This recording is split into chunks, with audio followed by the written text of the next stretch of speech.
Hello, and welcome to another reading vlog. This is a special edition. I suck at having TBRs, so I have to cram a lot of books into a very short period of time, which turned into I'm going to read as much as I can in a week, and I know it's not going to be a lot. Hello, welcome. So, for this week, as you probably saw in the title, I am trying to read and catch up and complete my Reddit/fantasy bingo board for 2022. It starts from March, it goes till April. There's this bingo board that's created by the r/fantasy Reddit thread. I've had this TBR for a year. I did a whole video where I talked about my TBR and I was so excited for all of these books. They're all still books that I'm very incredibly excited about and want to read, but nope. She didn't actually read very many, so we can go over really quick what I have actually read. Here's my bingo board. Here is the bingo board, and then here is what I've already completed for the bingo board, which not great. I've completed 5. 1, 2, 3, 4, 5. I've completed 5. That's bad. That's objectively not great. That's my current board. I'm going to at least attempt one strong bingo. And then there's 2 other books that I just kind of want to read. So I'm aiming to get the column on the right. I don't know if that's going to be the right for you guys. Probably. Yeah, the column on the right. Which is so silly because why would I do that to myself? Anyway. And I'm going to be clear. I had a set TBR for this. I've probably knocked out a lot more of these prompts throughout the year without realizing. I'm just trying to stick to the books that I had chosen for this, except for one, which I did swap. So I'm aiming for the right column. Why? Because I'm already reading books for that.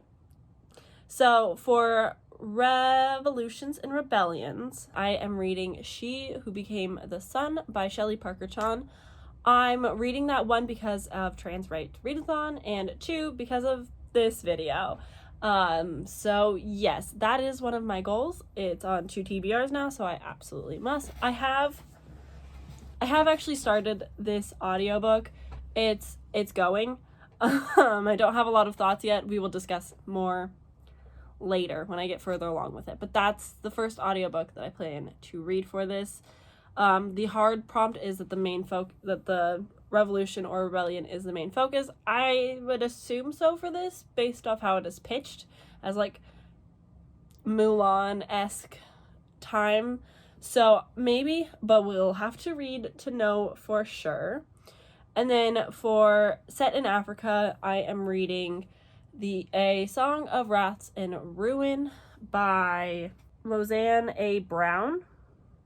And the hard prompt for Set in Africa is that the author is of African heritage, which is true. So I'm very excited. This is a duology. I don't honestly remember anything about it. I think I first saw it on Books and Lala's channel a while ago, and it's kind of just been on my radar. But I have it available at my library, and I'm very excited for it. I'm not gonna lie. I'm a little bit nervous because my mood for fantasy is kind of fluctuating. I really want to read horror right now. None of these are that. So yeah, we'll see how this goes. We'll see how it goes. And then for self-published, I originally had a completely different book, a book that I could not get access to from any of my libraries or Scribd or anything like that, so I'd have to buy the book. I'm on a book buying ban, so I decided we'll just swap it out because my friends over Bookstagram, we have a group chat where we like to try and buddy read when and where we can, and Eliza and Daphne were going to buddy read Daughters of No World, and they invited me and Kaylee to join, so it's a little Dex the Halls buddy read that's going on. I don't know if any of them have started yet. I know that I haven't started, and I don't think I will for another maybe 2 days. But I'm really excited. This has been floating around. It's self-published. There's been a lot of reviews.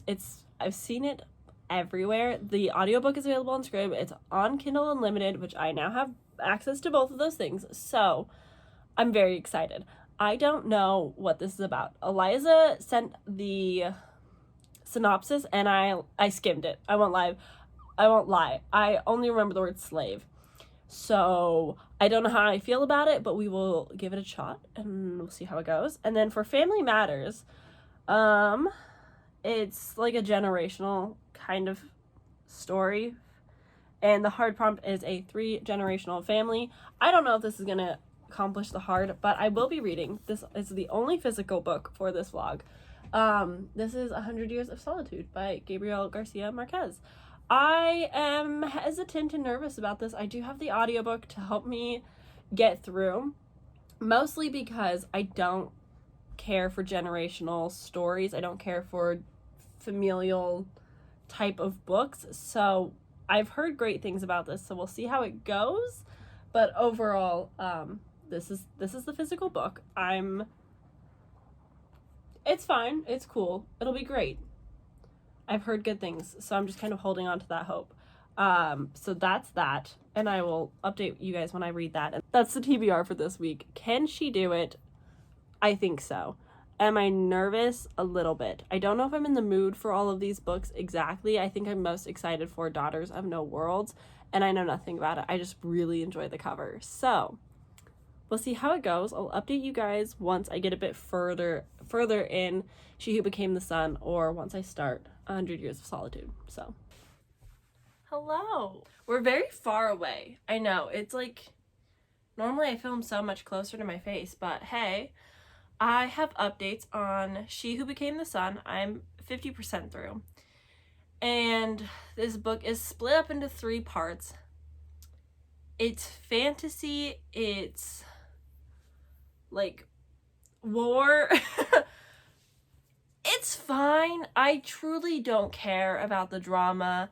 I've not been able to make any relationship or connection to any of the characters at all. And I went into this with like, oh cool, there's gonna be like some trans non-binary rep because it was recommended a lot for Trans Right Readathon. So I thought that was gonna be really cool. It's a big letdown. I'm gonna be honest with you. We have a Mulan situation, and I don't personally look at Mulan and go, yeah, that's like gender fluid, that's transgender, that's non-binary. Like, that's not really what Mulan says to me.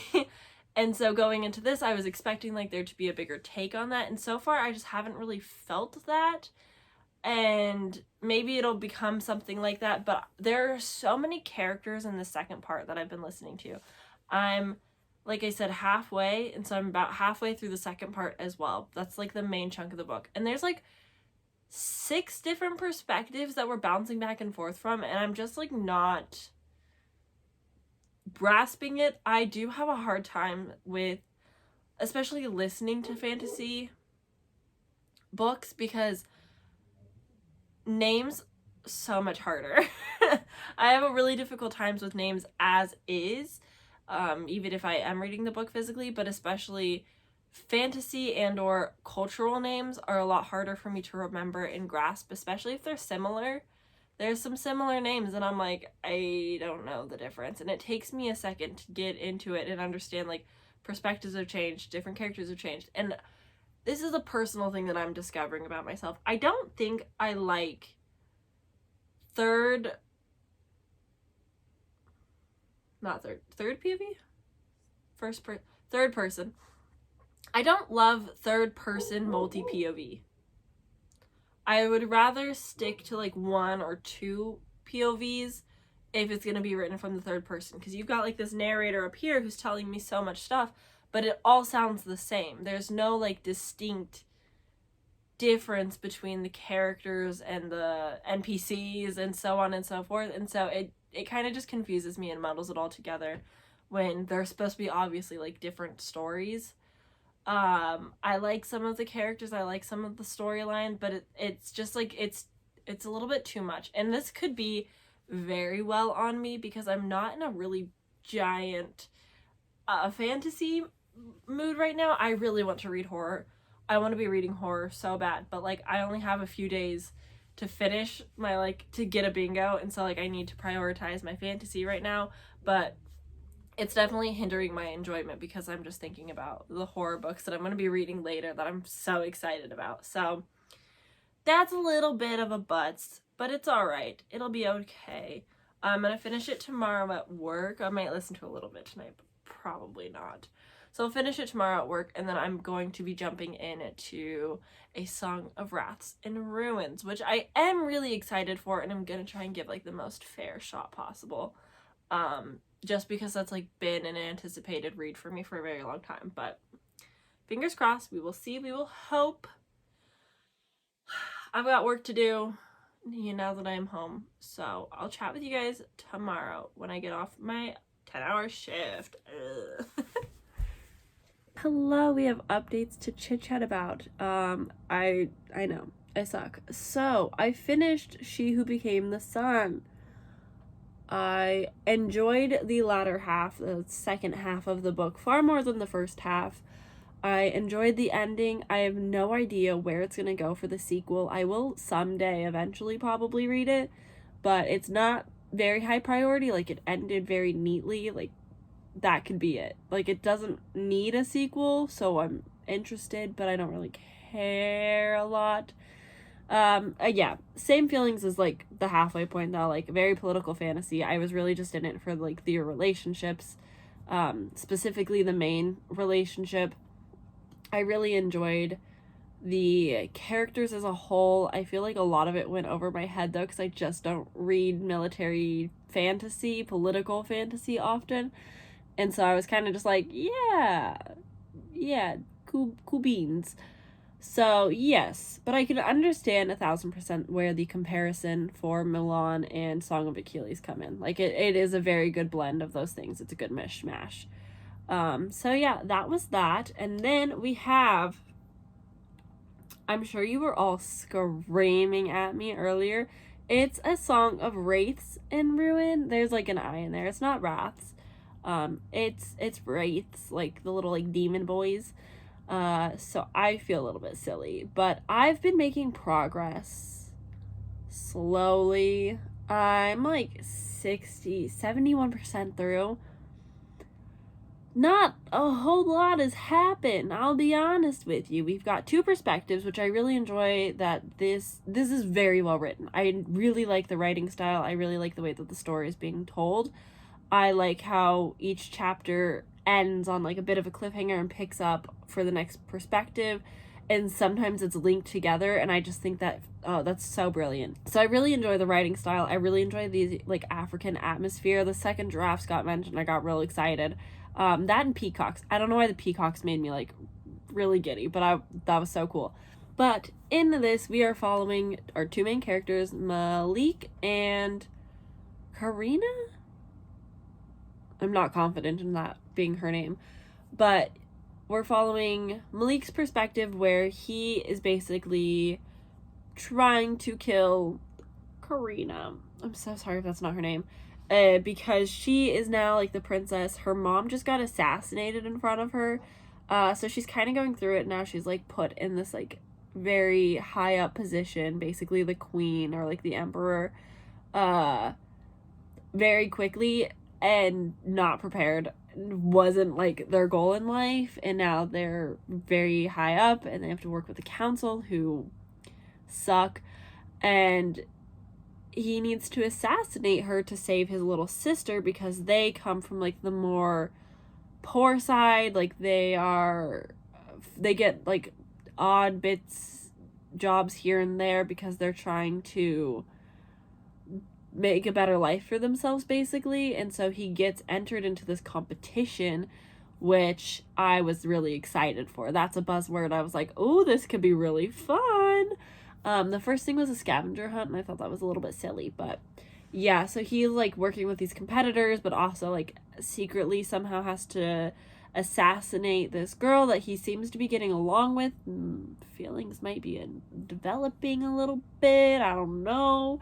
And so that's kind of been his storyline, whereas her storyline is trying to be this political figure try to do good for the people, trying to host this really big tournament. It's a pretty big deal, whilst also trying to maybe resurrect her mom. So yeah, we'll see how that goes. Don't have a lot of answers about that yet, but I really enjoy the storylines. I like the side characters a lot. I like the pacing is pretty good, but at the same time, although I feel like it's moving very fast, like I feel like I've blown through this book. I'm a little bit surprised I'm only at 71% though, because I don't feel like a whole lot has really happened, but I know it's a duology, so it's probably like a big book just like split into two maybe. But yes, that's my update. I will finish that, and then we will finish this bad boy and the other one, whatever that one is. I can't think of it right now, but yeah, that's what's going on. That's the update. Catch you later. Hello, checking in. I just finished A Song of Wraiths and Ruin. I'm still annoyed with myself for getting that wrong the first time, but I wanted to check in now that I've actually finished it. It's like a low 4 stars. I did enjoy it. There wasn't like a whole lot of tournament going on, and there was like so much happening at the end. My biggest complaint is like kind of spoilery. My overall biggest complaint, especially during the end, is like death doesn't feel final in this story. And normally, like, if it happens 1 or twice, like, whatever, fine. But it happened so many times that I was kind of like, I don't like it. It feels like a little bit of a cop-out, which makes it like a lower 4 star.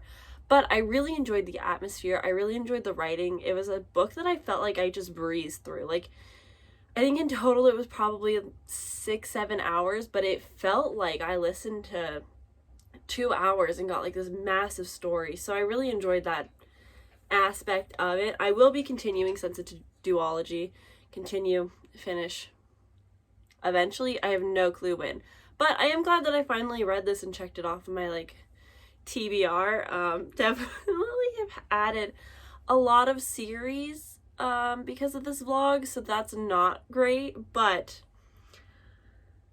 oh well, that's how it be. So I think I want to start getting some reading done for this finally, as well as pick up the audiobook for Daughter of No Worlds. That audiobook is like 7 or 8 hours, so it'll probably take me some time, and I will likely start it tomorrow at work. So I think tonight I'm going to try and focus on 100 Years of Solitude. I've been putting this one off, if you couldn't tell. I'm not really in a magical realism mood. This feels a lot more literary, and it's just like, I want to read horror, I want to read fantasy, but I want to read a book for this vlog nonetheless. So to get a bingo, I will do it. We'll do it for the bingo. So yeah, that's tonight's plan.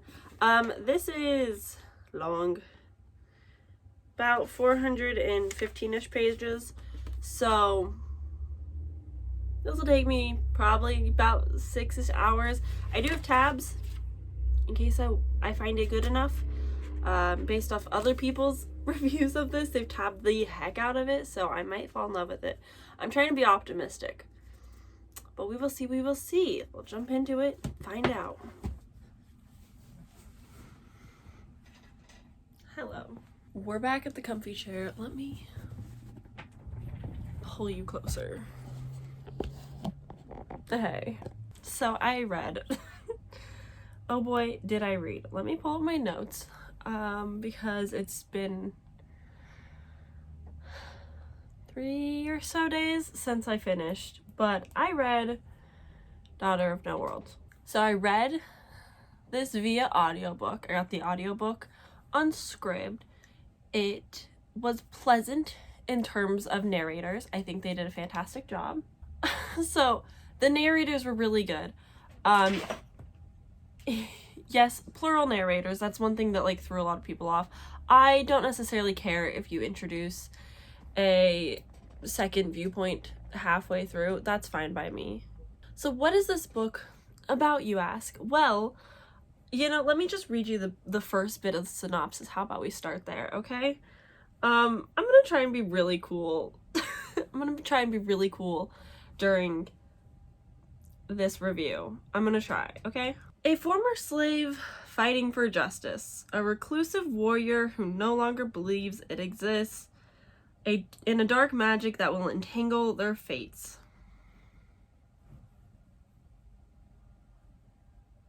Here's the author.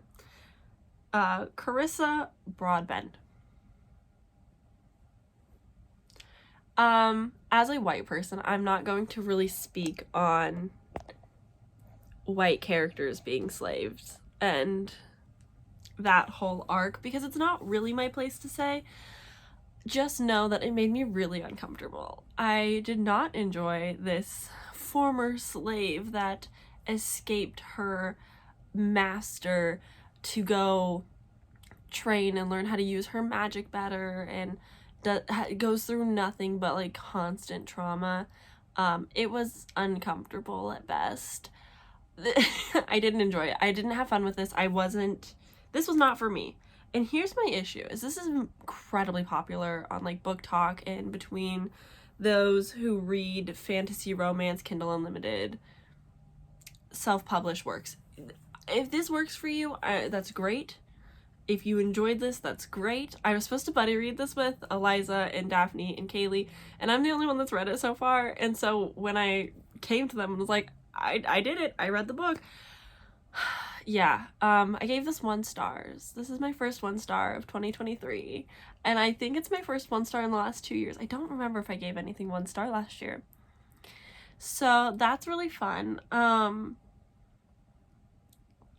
didn't like it. It made me uncomfortable. The trauma felt at times completely unnecessary, and you can write trauma. That's fine. There's good and bad ways, I think, to write it. I just didn't care about these characters. They were boring and bland. Max is the like hero love interest solely because he's the only decent man in this entire book besides a literal child who's just like there sometimes. And then our main character who's just boring and plain, and you could say it was the trauma or whatever, but I just like couldn't care about these characters. I wasn't really invested. It's a slow burn romance in the first book. I'm more likely to not finish the series. I don't think I'm going to continue on with this trilogy. I just don't care. So yeah, white authors writing characters as slaves, white characters specifically as slaves, kind of uncomfy. The narration style I didn't love because in our main character's head, like she's perfect English, like she's totally fine, but when she is speaking to Max and these like other institute military whatevers, a lot of broken English. So throughout the story she's like learning new words, but it's not like she doesn't know the word lunatic, and it's like, okay, that's fine, I get it, but like I'm not coming from a place of learning English as a secondary language or whatever, so I don't know exactly how that would go. I don't know sensitivity wise how that would play, but I just know, like, me personally, I didn't like it. It made me feel weird. I was like, I just felt like it could have been handled a little bit differently, a little bit better. But again, I'm not going to speak on people whom I shouldn't. Once that bullshit is over, we move on to the rest of the book. What a slow fucking story. Nothing happens 50%. She's being trained to use her magic, and then she's tested. There's a do-we, don't-we romance slow burn with a teacher who wanted nothing to do with her. My issue with Max, although he's like this nice guy, like the bar is very low for romance. He is written to be like a 48-year-old man, and I'm assuming that this young girl who was enslaved at like 12 or something, I think she's like 17, 18 in this book. So I feel like it's like a weird romance. I don't know what Max's age is. He might be younger, but he felt like an older man. And I was like, that's weird. That's weird. That's weird. So yeah. She's got perfect English in her head, but when she speaks it out loud, it's disjointed, and she's constantly learning new words, which again is fair but also weird. I truly don't know. This is not an experience I've had, so I don't know where on the sensitivity scale it lands, but overall 51%, and I'm bored and I don't care whatsoever. 56%, some excitement in a new narrator / POV. Right after that, I'm confused. 2 hours left, and I don't want to pick it up at all. I like Max and what's-her-name's relationship together and how playful and sarcastic they can be together. And although I like them together, I don't care about them. That's like the main gist of this book. Is like, I could not care a single little cent. It was not for me. Genuinely couldn't care. Sex scene was boring, maybe becoming desensitized listening to smut now.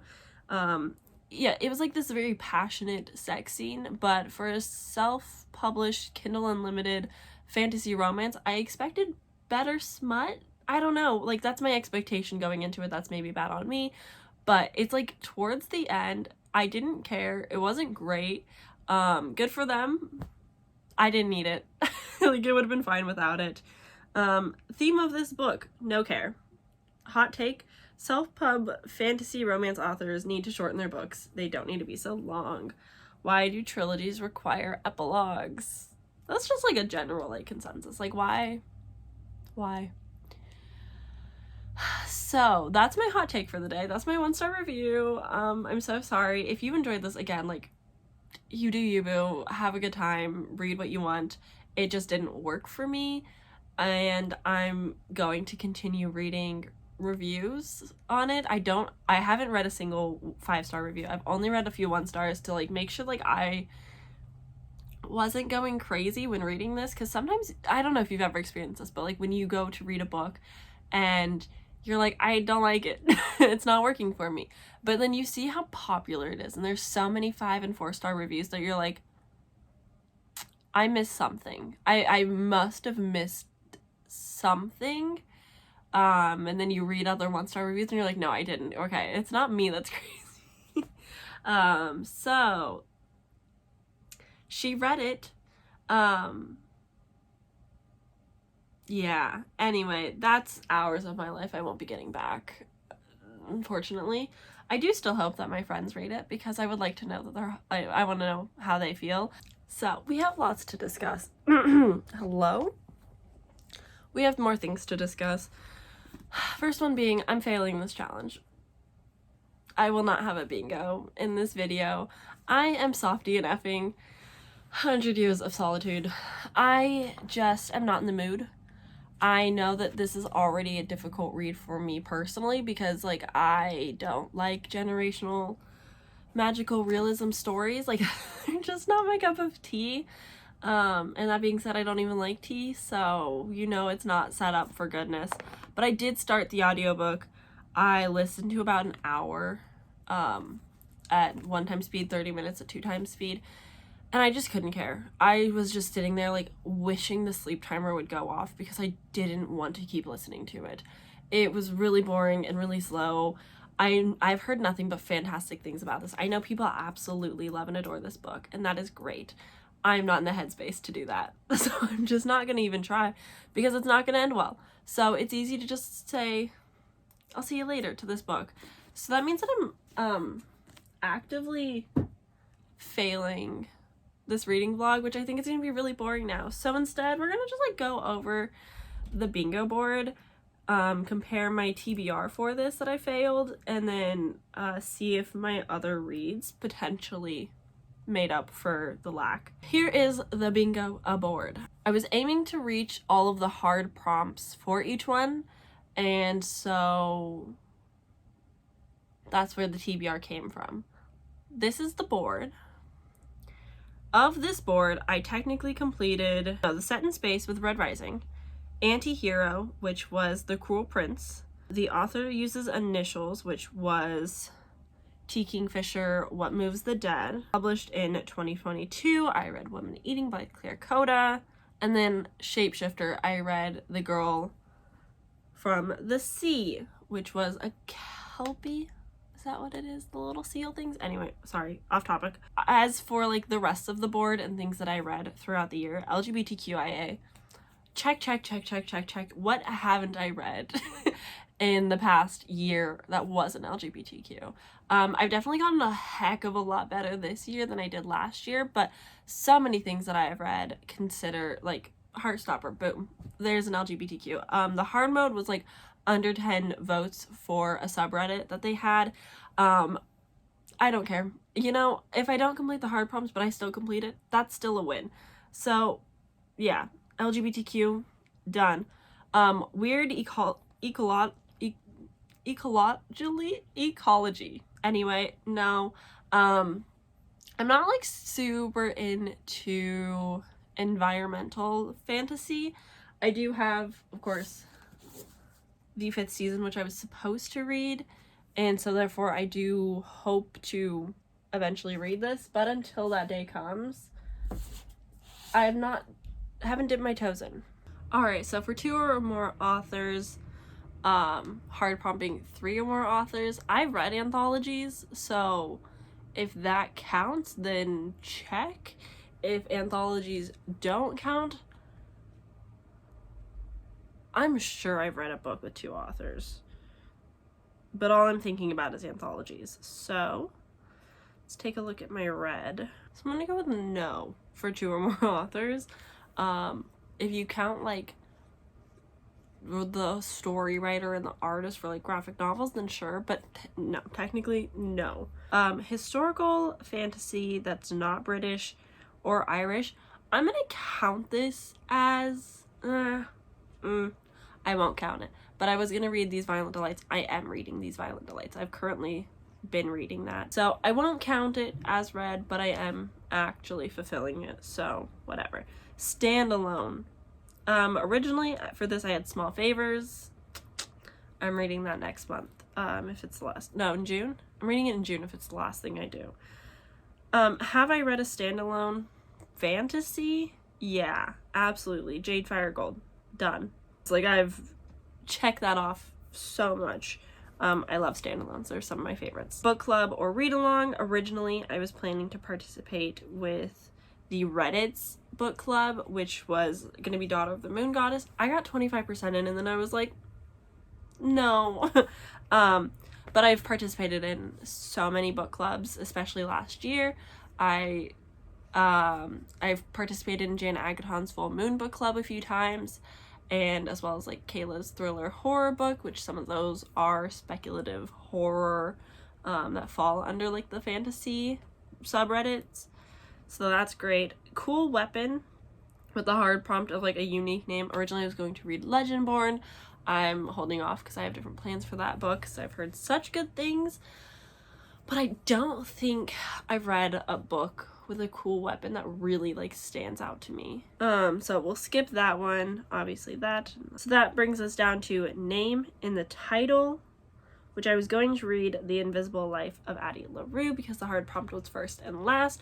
I haven't read that. I did check the audiobook out at my library and was like planning to read it, and then I just kind of put it off a little bit. So let's see if I've read anything else. The complete Sabrina the Teenage Witch, I've read that. The Inheritance of Orcadia Divina, done. Name in the title. And hard prompt check. So then I did author uses initials, published in 2022. So urban fantasy. So for urban fantasy, originally I was going to read Crescent City, which is just like so haha silly that I even thought that I would do such a thing. No. But I don't really read a lot of urban fantasies. Nothing is coming to mind. And I think that's just because I don't have like a strict definition of urban fantasy in my head. So like anything with a city, like Strange the Dreamer, like there's a city, but it's not really like urban. But I know like one of the most popular urban fantasies is hello. Okay. Bye-bye. Have fun. Love you. Love you. So I'm gonna have to say urban fantasy is a no. Non-human protagonist, I don't think so. The book that I did have like originally picked out for this was like in the perspective of cats, fitting. But I couldn't find it, and I didn't want to like buy a bunch of books for this video. I was hoping that I could kind of get them from my library or find audiobooks, whatever. And so that didn't happen. And so I never picked it up, but I think every book I've read follows humans or close to humans enough. Like, I suppose like a non-human protagonist. Moonstruck, for example, that's there's like a satyr, but I guess he's not the protagonist. So yeah, I don't think so. Wibbly Wobbly Timey Wimey was a difficult one. I don't read a lot of time travel things. Originally, this is where it was. How You Lose the Time Lord. That's the book I was trying to think of. I still really want to read this. It's very high up on my list still. But as for time... Ooh! The 7.5 Deaths of Evelyn Hardcastle. I'm going to count that. Does it count? I don't know, but it's a little wibbly wobbly timey wimey because it's consistently like playing with the thought of time and not quite reincarnation, but like hopping around the same time frame but in different people. I don't know. I'm gonna count it. Is that cheating? Sure, but it's not gonna help me get a bingo anyway. So next would be five short stories. I was originally going to read Her Body and Other Parties. I still want to get to that. I'm seeing it so much all over the place all the time. I'll read it. I promise you I will. But I didn't get to it. So for that, I know that I have read short story collections. The first one that comes to my mind was the Tales of Nightmares. That was a short story collection that I read. It was an arc. I really enjoyed it. It was pretty good. So I guess I'll count that one. I've also read Haunted, which was really good. I definitely want to start reading more short story collections again. I kind of started when I picked up reading because it was an easy way to like discover authors. And now that I have so many novels to read, I kind of just shoved short story collections aside. So that's something to work on. Features mental health not being the Stormlight Archives. I don't know what the Stormlight Archives is. Is that Brandon Sanderson? I don't know. Girls of Paper and Fire. I read the sequel. That deals with mental health, specifically PTSD. So that was easy.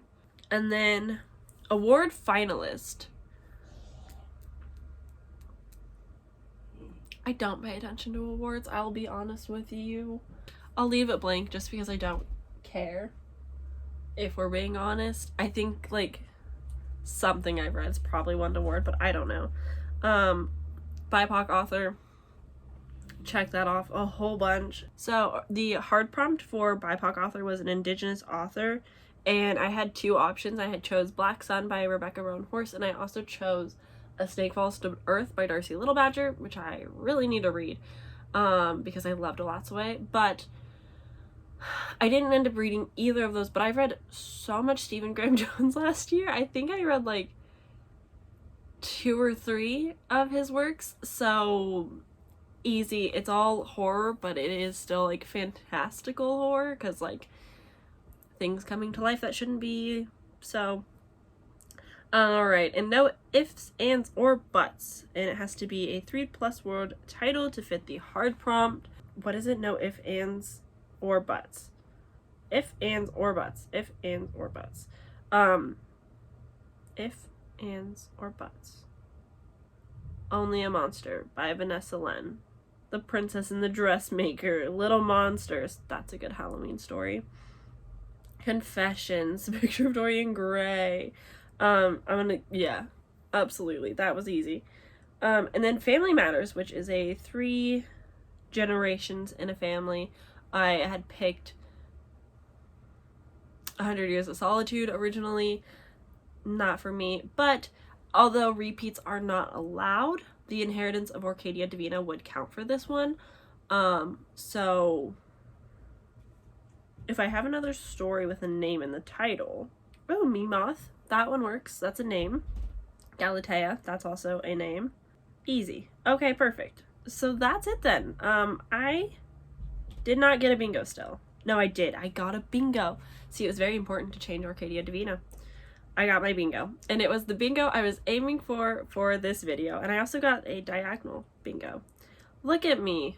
Oh, see, that was so worth spending the time to see if I actually completed this. So again, TBRs, I don't stick to them. They're just for funsies half the time. But hey, I participated. I technically sort of won because I got bingos. Not quite a blackout, but a bingo nonetheless. And now I get to make my next TBR. Because I have this habit of like waiting until like the absolute last second to finish a TBR every time. It's already time for the next TBR for our fantasy 2023. Let's go. So that's that. Thanks for hanging out. Thanks for watching. I will now be filming my next TBR. I started kind of planning and mapping out some of the books. I have a few things that I want Austin to participate with our fantasy. So that'll be fun. But yeah, I did it. I got bingos. That's so satisfying. I really, when I decided to DNF 100 Years of Solitude, I was like, this is gonna be the most boring video. I've got nothing. I've reviewed a few books and no one's gonna care. But hey, you know, at the end of the day, I still ended up with some bingos, and that's all that matters for me. If you hung out with me for this long, thank you. I really appreciate it. If you stuck around for me just like mumbling through books that I've read, thank you. Give this video a like if you enjoyed. Subscribe below if you want to see more from me. My R Fantasy will be like that TBR for 2023 will be in the next video that comes out. So if you want to see that, stick around. You'll see it soon, and maybe we'll do this again next year. I will though try this year to do like a mid-year check-in to call myself out if in case I forget about the TBR entirely. So we will talk about this a little bit more throughout the year. But until then, I will see you guys very soon in my next video. Bye!